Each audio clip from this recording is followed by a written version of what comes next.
of remembrance, of pride, and of hope. And it's poignant to do so in Sofia Square, the location of so many of Ukraine's battles for liberty and celebrations of the freedom that you have won. It's humbling to stand before so many courageous women and men who have devoted themselves to this great nation. And being here imparts a solemn duty to be here at a time when your independence, your sovereignty, and your freedoms still hang in the balance. Mr. President, dear friends, my message today is simple. Canada will always stand in solidarity with Ukraine.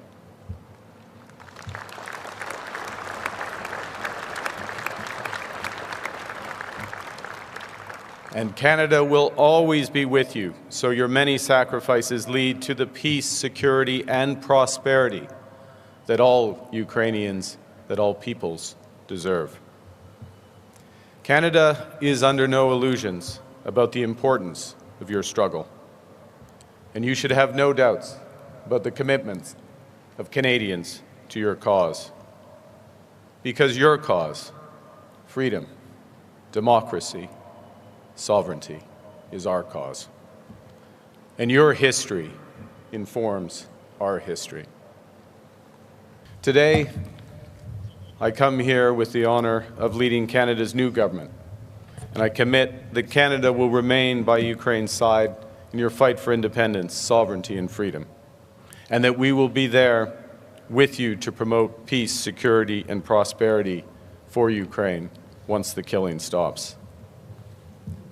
We joined others in enacting new sanctions against thousands of Russian entities and hundreds of Russia's foreign enablers of this brutal war. At that same G7, Canada pledged an additional $2 billion in military assistance. And today I'm proud to announce that over $1 billion of that support will be used to strengthen your arsenal with urgently needed drones, ammunition, armored vehicles, material that will arrive next month. We'll also fund the joint production of defense material, including advanced drones from Canadian suppliers.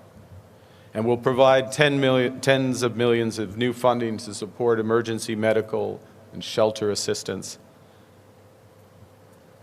initiatives to strengthen local democracy, including to counter digital attacks. And finally, as co-chair of an international coalition, Canada will intensify our work with Ukraine, with European partners, and the United States to secure the immediate and unconditional return of Ukrainian children.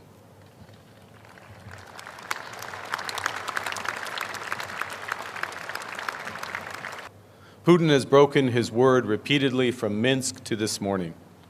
Putin has caused this terrible tragedy that has claimed the lives of millions. Putin menaces your skies, threatens your cities, destroys your fields. Putin has stolen your children. But Putin can be stopped. Russia's economy is weakening. He is becoming more isolated. And our alliance is hardening. It's growing more effective, more determined, more united. I applaud the leadership of the transformative U.S. President Donald Trump in creating the possibilities for peace. And I join you, Mr. President, and welcome General Kellogg here today. When that peace comes, we cannot simply trust and verify. We must deter and fortify. Deter Russia from thinking that they can ever again threaten Ukraine's and Europe's freedom by reinforcing the strength of Ukraine's armed forces that have fought so valiantly and for so long, by marshalling the strength of the coalition of the willing, of which Canada is a founding and active participant, and by welcoming President Trump's openness to considering ways for the United States to support long-term peace and security for Ukraine, aligning with the efforts of that coalition.